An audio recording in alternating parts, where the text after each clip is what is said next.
Check out my Patreon page using the patron link at the top of the description below the video. Here, you gain early access to audios before they're uploaded on YouTube, a patron-only role for our free Discord server, and exclusive full-length spicy content. Anyways, I hope to see you weebs there, and enjoy the video. Both Eijiro and Izuku hated that they couldn't be as affectionate with one another in public as they were in their own home. It was also simply because the press would make a scandal when there wasn't one to be found. According to the press, Eijiro had a known wife, Yu, and Izuku had an unnamed girlfriend, also Yu.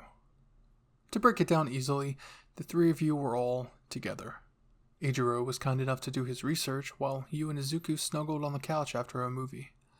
His notes consisted of the word polyamorous, which was the name for your relationship, and plenty of people were a part of that sort of thing, but it was highly frowned upon by society. Izuku was the #1 hero. The press creating something out of nothing could absolutely ruin his reputation. You weren't a hero, but instead a small business owner, a little bookshop that was well known. You hadn't had a significant quirk, but it was enough to get you into business courses at UA. Izuku to this day still took notes of your feats. Your quirk was called Silver Tongue. You could read to life anything written in a book, but it was very unstable. If something was read out of a book, something from the world was sucked in, which is how you can call your backstory a more tragic one. When you were 7, you read aloud to your parents, and both disappeared into the pages. You hadn't read aloud to anyone since, but you still enjoyed small works of harmless poetry, and the boys could listen to you sing for hours. You could create stories on the spot. Instead of reading from the pages, you could blow their minds with tales you improvised. Izuku smiled at the thought of you springing up on the coffee table to imitate yourself as Peter Pan swashbuckling with Captain Hook. Eijiro would often play along with your antics. Izuku was easily roped in as well, him often being the damsel in distress despite his position in Japan. "Hey dude, you're zoning out. You okay?" The green-haired male blinked and shook his head, looking up at Red Riot, who was waving a hand in his face. He smiles and nods. "Just thinking about home. I can't wait till I get off work." Izuku refrained from saying "we" as he stood up from the ambulance and stretched. No serious injuries today. Stopping the latest act of villainy was a complete success. Minimal damage to the block, only a few scrapes and bruises, and no major civilian injuries or casualties. What was probably only supposed to be a small robbery turned way more dangerous when a kid who wanted to play hero tried to stop the assault with a quirk he had yet to learn to control. The child was rather violent. It almost reminded Izuku of his school days with Bakugo, currently the second pro hero. I know what you mean." Eijiro nods, clapping the other man's shoulder. He shook his spiky crimson hair held back in a loose ponytail. "In fact, I think I'll get off early. The wife said she had a surprise for me." Eijiro winks subtly to his boyfriend and adjusts his gear. Izuku nods, looking away quickly before he could become red. After all these years, he was still the easiest person to fluster on the entire fucking planet. "Good save today." Deku fist bumps him, and they linger in touch for a second or two before each pull away. Eijiro looks over to the side to see the multiple news vans. "Wonder if she's watching." "She probably is, but with your luck this week, I wouldn't doubt that she's passed out on the couch right now." Both men can see it clearly, because they've seen it before. You, curled up in a huge blanket on the couch wearing as little as possible. You usually fell asleep after watching their daily saves. Your adrenaline would spike simply from that, and then after the fight was over you would crash while celebrating their victory in your head. Both would try to walk in the door quietly if they weren't sure that you were awake. Eijiro would take you to bed while Izuku would make a very quick dinner. What followed was you sandwiched between the two bodies of your boyfriend and husband. Eijiro and Izuku sighed in unison before looking at one another, the Christmas combination chuckle. "Thinking about it?" Izuku inquires. "You know it." Eijiro closes his eyes, smiling to himself warmly. Both men missed you terribly. "Surprises be damned. She's definitely passed out on the couch right now." Continuing their routine, they started to tiptoe up to the condo. Both already took off their shoes, so all they had to do was jam a key into the lock. As soon as they opened the door, loud music from your favorite band blasted into their face, and both men are surprised they didn't hear it from down the block. "Well, she's definitely not asleep," Eijiro had to yell to get his point across as you sung loudly through the house. Deku dropped his kicks at the door and slid his feet into the slippers, kicking them against the frame. "Someone could break in and she probably wouldn't hear it," he yelled back. Eijiro chuckled and walked into the living room, stopping dead in his tracks. "I think someone did break in. The TV's gone." Izuku looked up from the coat rack and walked quickly.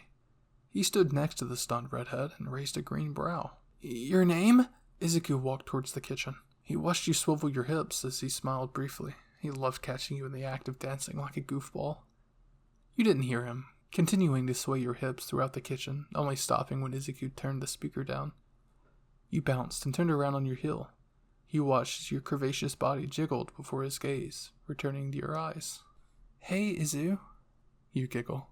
Setting your cooking utensil down, you skip over to him, oddly childlike for a woman in her late 20s. You watched you leap and he caught you by your thighs. Your legs wrapped around him as he stepped back a little bit. Izuku curled both arms around you, and you hugged him tightly. You kiss his cheeks and lips multiple times as he sets you down on your feet again gently. He takes your wrist from his neck and holds your hands, pulling away with a light but concerned smile. "Are you okay?" he asks.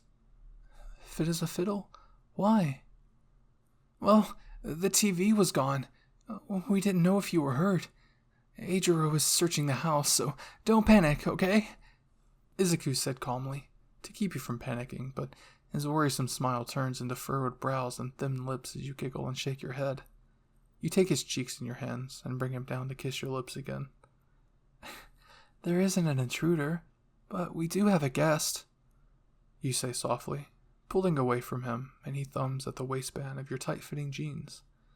"And I don't want to freak you out, but he'll be staying with us from now on, and help around the house and the shop." "He?" Izuku's voice is laced with toxic venom, and electricity pops from him. His grips on your hands tighten, and he looks around frantically to find the culprit, jealousy sparking off of him.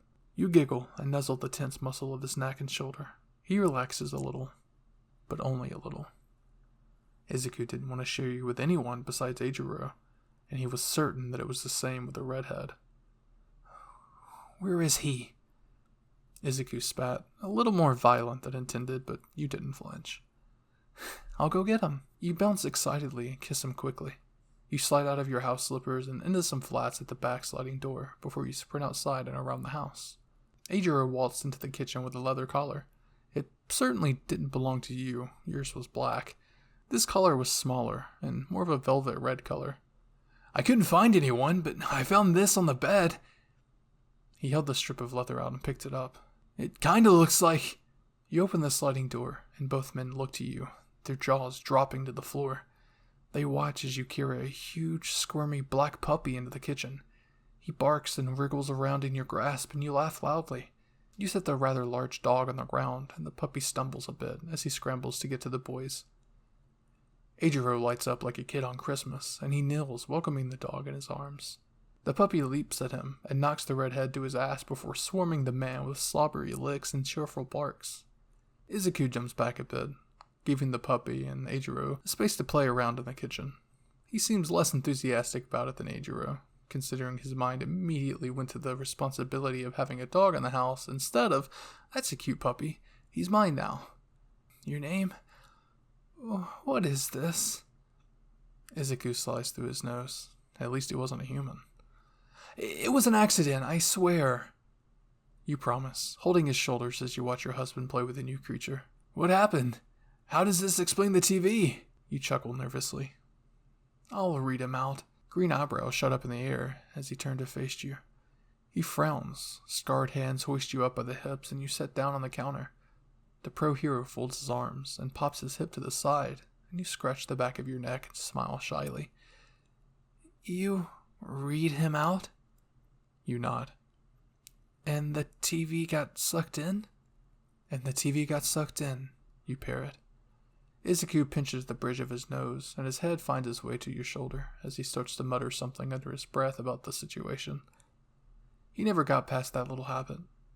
You thread your fingers through his hair soothingly, and he kisses your bare shoulder, exposed from the tank top you wear. That was something he did a lot. Something he liked to do. Something you loved when he did. While Eijiro tussled with a puppy, you and Izuku were lost in your little own shared fantasy land, while he mulled over the thought of a dog. And a missing TV. "Have you done your research?" he asked. "Yes, I have." "Well, tell me about him then. Where did you read him out of? What breed is he?" Izuku stood up straight, but stayed between your legs, and your eyes sparkled. "Eiji, can I see him, please?" You called to your husband over the noise. He stopped his play for a bit, and you can see he hardened up his arms to avoid tiny puppy puncture wounds. The redhead picked the dog up easily, and the squirmy puppy nipped his hands. You took the dog from him and pet his head gently. Both men watched as you calmed him down long enough to hold him still. The puppy was black, with gray fade lines passing through his fur. A large white patch settled on his chest and belly, and only the very tip of his tail, which wouldn't stop wagging. The pup's eyes were dark mahogany, almost a purple brown. His ears were small and stuck straight up cutely, and even stayed in place when he shook his head. Both could tell that the dog would be rather massive. What really wowed them was the fact that he had 7 toes on his hind paws that seemed to induce the little extra waddle added to the back. All in all, he was a handsome dog. A beautiful breed. "Oh, what is he?" Izuku asked. "A Canary Mastiff." "Those things get huge!" Eijiro awed, and took the puppy in his grasp again. "I thought you stopped reading out loud. You remember the bird incident, don't you?" You chuckled nervously. Something like this would definitely lead to a little punishment. They clearly had expectations from a different surprise. Eijiro was on the fence about what to say as Izuku continued to stare down at you with a look you couldn't hold. "Maybe a dog will be good."